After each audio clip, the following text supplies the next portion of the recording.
Di masa Jurgen Klopp, Liverpool dikenal sebagai tim yang agresif, dengan pendekatan bermain yang pragmatis.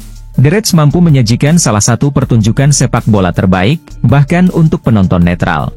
Mereka bisa menang dengan skor besar, namun juga rentan kebobolan. Sekarang, hal ini tampaknya tidak akan terjadi di era Slot.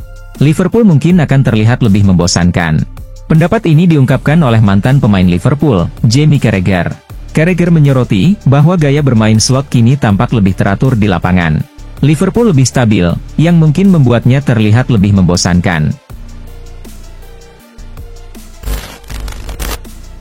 Olmo bergabung dengan Barcelona pada awal musim panas ini, namun ia belum bermain dalam 2 pertandingan pertama Barcelona di Liga musim ini. Ketidakhadirannya membuat frustrasi gelandang tersebut dan manajer Hansi Flick, yang menyadari bahwa ia tidak bisa melakukan banyak hal terkait masalah pendaftaran yang dialami Barca. Namun menurut laporan Mundo Deportivo, Olmo akan segera melakukan debutnya bersama Blaugrana. Dengan klaim bahwa La Liga akan menyetujui pendaftarannya tepat waktu untuk laga tandang ke Madrid pada pertengahan pekan ini. Atletico Madrid dikabarkan masih akan melanjutkan aktivitas belanja di bursa transfer kali ini. Mereka kini mengincar pemain Manchester City, Matheus Nunes, dengan rencana peminjaman. Nunes sendiri hanya tampil selama 1 menit dalam kemenangan Man City atas Ipswich pada akhir pekan lalu. Dan ia juga dikaitkan dengan kepindahan ke Liverpool pada musim panas ini. Kepindahan sementara bisa menjadi opsi yang bagus, mengingat waktu bermainnya yang terbatas di Man City. Dan dia berpotensi menjadi gelandang kedua yang bergabung dengan tim La Liga dari Premier League, setelah Conor Gallagher. Legenda Manchester United, Rio Ferdinand, mengkritik keputusan mantan klubnya untuk menjual Scott McTominay. Menurutnya, menjual gelandang asal Skotlandia itu adalah langkah berisiko. Untuk menggantikannya, Anda harus mengeluarkan 30 juta atau 40 juta pound, dan membayar gaji sebesar 150.000 pound per minggu, ujarnya. Itu bukan biaya yang murah, dan merupakan taruhan besar. Karena Anda tidak tahu pasti, apa yang akan didapatkan. Sedangkan dengan McTominay, Anda sudah tahu apa yang diharapkan. Meskipun dia mungkin tidak selalu bermain dengan nilai 9 dari 10, namun dia selalu memberikan nilai 7 dari 10. Kabar baik untuk para penggemar Juventus. Sebuah jet pribadi dilaporkan telah disiapkan untuk Jadon Sancho, yang dijadwalkan terbang dari Manchester ke Turin pada hari Senin waktu setempat. Manchester United sendiri dikabarkan siap menjual Sancho sebelum bursa transfer ditutup. Meskipun Sancho berpartisipasi dalam pramusim bersama Setan Merah, namun ia tidak terlihat dalam 2 pertandingan pembuka klub. Erik ten Hag merasa, skuadnya cukup mendalam. Dan jika pemain berusia 24 tahun itu hengkang secara permanen, hal tersebut akan membantu perhitungan keuntungan dan keberlanjutan klub. Setelah meninggalkan Barcelona, Marcos Alonso sempat dikaitkan dengan beberapa klub, termasuk Manchester United yang sedang mencari bek kiri baru. Namun, Alonso memilih untuk tetap bermain di La Liga. Menurut laporan dari Fabrizio Romano, Alonso telah mencapai kesepakatan untuk bergabung dengan klub Spanyol lainnya, Celta Vigo. Alonso bergabung dengan Celta Vigo secara bebas transfer. Tetapi klub tersebut perlu memastikan bahwa kondisi finansial mereka tidak melanggar aturan FFP, agar Alonso dapat didaftarkan ke La Liga. Kemampuan Osimhen dalam mencetak gol sudah tidak diragukan lagi. Selama bermain untuk Napoli, ia telah mencetak 76 gol dan memberikan 18 assist dalam 133 penampilan. Namun di sisi lain, agen Osimhen tampaknya kesulitan menemukan klub baru untuknya. Tidak ada klub besar di Eropa yang benar-benar tertarik merekrut Osimhen. Masalah harga dan gaji menjadi alasan mengapa berita transfer Osimhen relatif sepi. Dalam setahun terakhir, mungkin hanya Chelsea yang menunjukkan minat, itu pun tidak sepenuhnya serius. Saat ini, kemungkinan terbesar adalah Osimhen harus pindah ke Liga Arab Saudi. Pelatih Barcelona, Hansi Flick, memberikan informasi menarik mengenai masa depan Ansu Fati. Ia mengisyaratkan bahwa Barcelona akan mempertahankan winger tersebut pada musim panas ini. Dalam wawancara setelah pertandingan melawan Athletic Bilbao akhir pekan lalu, Flick menyatakan bahwa ia merindukan kehadiran Fati dan berharap sang pemain muda bisa menunjukkan performa terbaiknya setelah pulih dari cedera.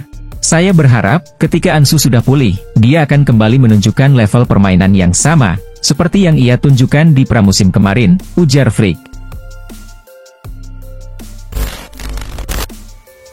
Pelatih Chelsea, Enzo Maresca, menyatakan ketidakpuasannya terhadap kontribusi Mykhailo Mudryk di timnya. Pernyataan ini disampaikan Maresca setelah pertandingan melawan Wolverhampton akhir pekan lalu. Dalam pertandingan tersebut, Maresca memasang Mudryk sebagai starter. Namun menariknya, ia menarik keluar pada jeda pertandingan, dan menggantikannya dengan Pedro Neto. Maresca mengakui bahwa pergantian tersebut dilakukan karena ketidakpuasannya terhadap performa Mudryk. Secara jujur, saya tidak puas dengan penampilannya, ujar Maresca.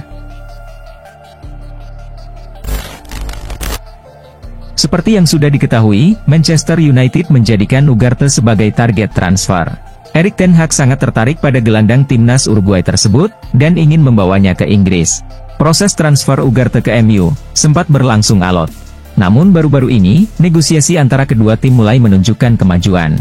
Menurut laporan dari Manchester Evening News, transfer Ugarte ke MU tampaknya akan segera selesai. Karena perwakilan Setan Merah telah berangkat ke Prancis untuk menuntaskan kesepakatan ini. Belakangan ini, Sterling ramai diberitakan akan hengkang dari Chelsea. Sebab, ia tidak masuk dalam rencana Enzo Maresca untuk musim ini. Beberapa klub sudah dikaitkan dengan winger asal Inggris tersebut. Dan terbaru, Manchester United disebut-sebut sebagai tujuan potensialnya. Namun Louis Saha meragukan bahwa Sterling akan cocok bermain di Manchester United. Ia lebih memilih Jadon Sancho tetap bertahan di klub, daripada ditukar dengan Sterling. Melihat usianya, saya tidak melihat Raheem cocok untuk Manchester United, ujarnya. Manchester United memulai musim Premier League dengan baik. Sebab, mereka meraih kemenangan tipis atas Fulham. Namun, mereka kemudian mengalami kekalahan saat bertandang ke markas Brighton akhir pekan lalu. Selanjutnya, Manchester United akan menghadapi tantangan berat pada akhir pekan ini, melawan Liverpool. Setelah dipermalukan Brighton, Manchester United dituntut untuk bangkit. Mantan striker Setan Merah, Louis Saha percaya bahwa Erik ten Hag akan berada di bawah tekanan jika timnya kembali mengalami kekalahan pada akhir pekan ini. Belakangan ini, Juventus sedang intens mengincar Koopmeiners. Gelandang timnas Belanda tersebut dilaporkan menjadi pemain yang sangat diinginkan oleh Thiago Motta pada musim panas ini. Menurut Fabrizio Romano, upaya Juventus untuk mendatangkan Koopmeiners hampir terwujud. Gelandang ini dilaporkan hampir mendapatkan izin untuk bergabung dengan si Nyonya tua. Bahkan, Juventus dikabarkan sudah mengajukan tawaran kepada Atalanta untuk merekrut Koopmeiners dengan biaya transfer sebesar 52 juta euro. Ditambah add-on senilai 7 juta euro. Belakangan ini, Chelsea diketahui berkeinginan untuk merekrut Victor Osimhen ke Stamford Bridge.